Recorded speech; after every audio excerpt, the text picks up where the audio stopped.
A millionaire and a minimum wage worker walk into a coffee shop. The millionaire orders a black coffee for $2. The minimum wage worker orders a $5 latte with extra shots. Which one actually values money? If you said the millionaire, you're half right, but the answer reveals something most people completely misunderstand about their relationship with money. And it's costing them thousands every year without them realizing it. Here's the uncomfortable truth. What you say you value and what you actually value are often completely different things. Psychologists call this the attitude-behavior gap. It's the space between our stated preferences and our revealed preferences. And nowhere is this gap wider than with money. You might say you value financial security, but if someone looked at your bank transactions from the last 3 months, would they believe you? This isn't about judgment. It's about a fundamental quirk in human psychology. We genuinely believe our own stories about ourselves, even when our actions tell a different story. Daniel Kahneman explored this extensively in Thinking, Fast and Slow. He showed that we have 2 systems of thinking. System 1 is fast, automatic, emotional. System 2 is slow, deliberate, logical, with 2. When it comes to money, most of us think we're using System 2. We're not. We're running on System 1 autopilot, making snap decisions based on feelings, then creating logical-sounding stories to justify them afterward. Consider this simple test. Imagine someone offers you a choice. Option A, receive £100 right now.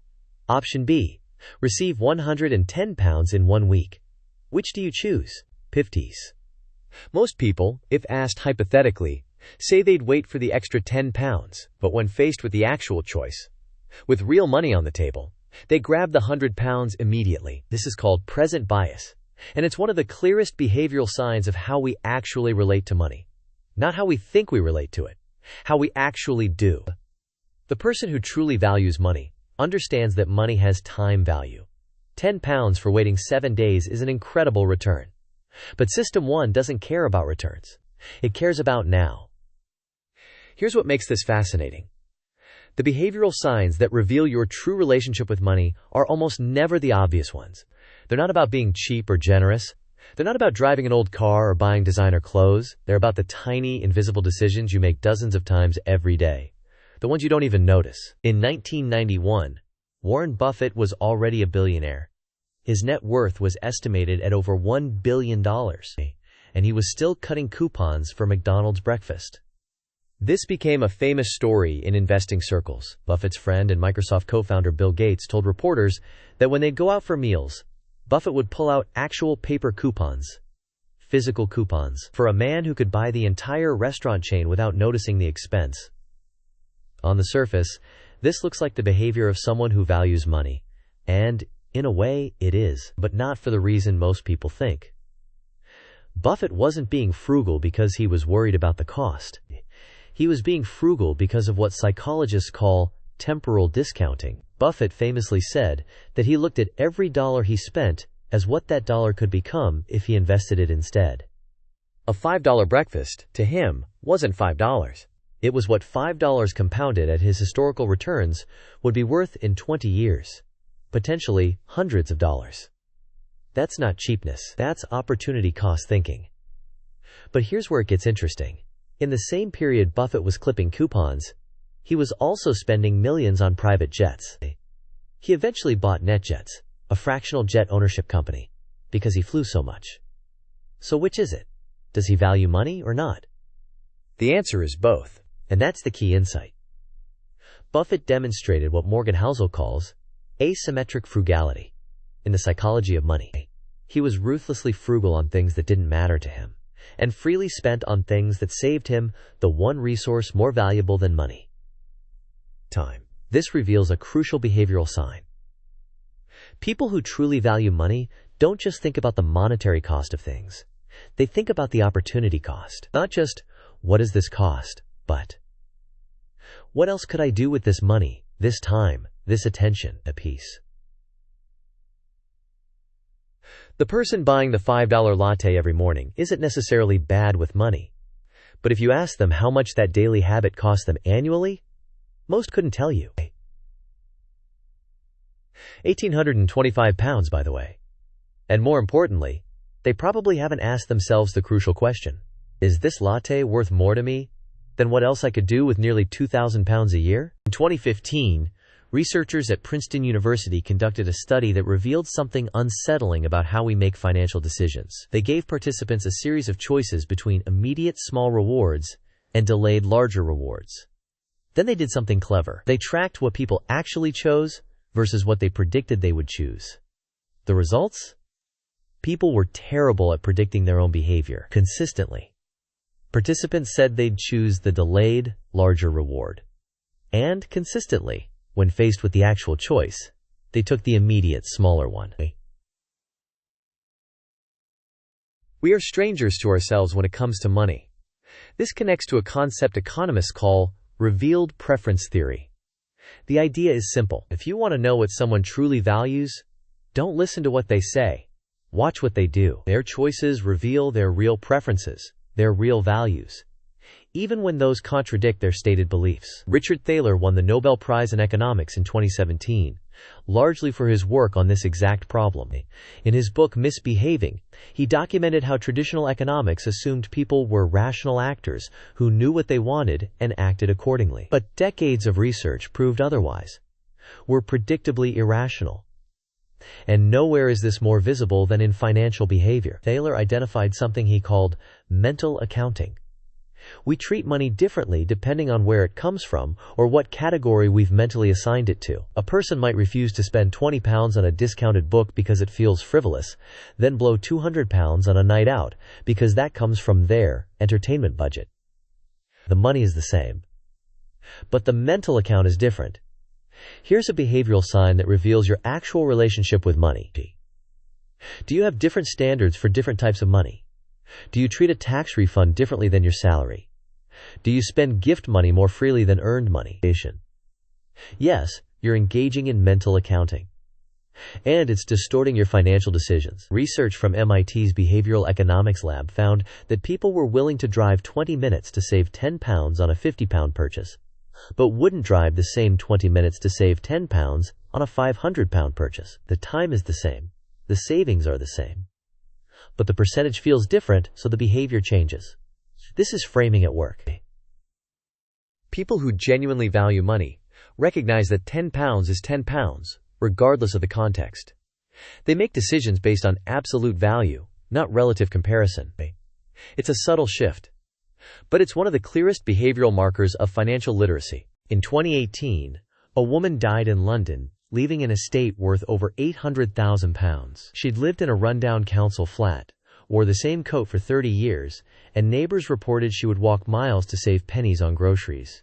She died alone. She'd never traveled, never pursued hobbies, never spent money on experiences or relationships. This is the dark side of valuing money, and it reveals an uncomfortable truth. It's possible to value money so much that you forget why money has value in the first place. Psychologists have a term for this: money dysmorphia. And it's not an official diagnosis, but it describes a distorted relationship with money, where the accumulation becomes the goal, detached from what money is actually for. Money is a tool. It has no intrinsic value.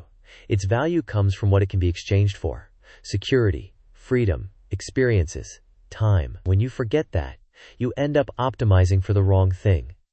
This is where the paradox deepens. Some of the behavioral signs that look like valuing money are actually signs of fearing money, or more precisely, fearing loss. Loss aversion is one of the most powerful forces in behavioral economics. Studies show that the pain of losing money is psychologically twice as powerful as the pleasure of gaining it. Dan Ariely explored this in Predictably Irrational. He showed that people would go to extreme lengths to avoid losses, even when avoiding the loss cost them more than just accepting it. Someone might spend 3 hours trying to get a £15 refund, not because the £15 is worth 3 hours of their time, but because accepting the loss is psychologically unbearable. Here's the twist. The behavioral sign of genuinely valuing money isn't obsessive penny pinching, and it's strategic optimization. It's knowing the difference between frugal and cheap. Frugal is buying the highest quality item you can afford, because it'll last longer and cost less over time. Cheap is buying the lowest price item, then replacing it 3 times, and spending more overall. Consider IKEA's founder, Ingvar Kamprad. He drove a 15-year-old Volvo and flew economy class, classic frugality signals. But he also built a furniture empire worth billions by understanding value, not just cost. He wasn't afraid to spend money on better materials when it improved product longevity. He wasn't afraid to invest in logistics and supply chains. The difference? He valued money enough to spend it strategically, not hoard it fearfully. That's the behavioral marker. Strategic versus fearful. So how do you actually know if you value money? Here's the audit. And it's not comfortable. Pull up your bank transactions from the last 90 days. Don't just glance. Actually review them, line by line. Now ask yourself this question for every purchase. If someone else made this choice with my money, would I think they valued it? Be honest, not aspirational. Honest. Here's what to look for. First, automatic subscriptions. Research shows the average person has at least 3 subscriptions they've forgotten about. Streaming services, app subscriptions, gym memberships. If you genuinely valued money, would you pay for things you don't use? That's not a rhetorical question. Your bank statement answers it. Second, convenience purchases. Food delivery, taxis when you could walk, expedited shipping. None of these are inherently wrong, but here's the behavioral test. Did you consciously decide the convenience was worth the premium? Or did you just click without thinking? People who value money make active choices. People who don't make passive ones. Third, sale purchases. This one's counterintuitive. Did you buy something because you needed it and it happened to be on sale? Or did you buy it because it was on sale? Spending money to save money only works if you were going to spend that money anyway. Otherwise, you're not saving. You're just spending with extra steps. Here's the reframe that brings us back to the opening. The millionaire ordering black coffee and the worker ordering the expensive latte. Who values money else? The answer isn't about the price of the coffee. It's about the intentionality behind the choice. If the millionaire orders black coffee out of habit, without thinking, that's not valuing money. That's just being habitual.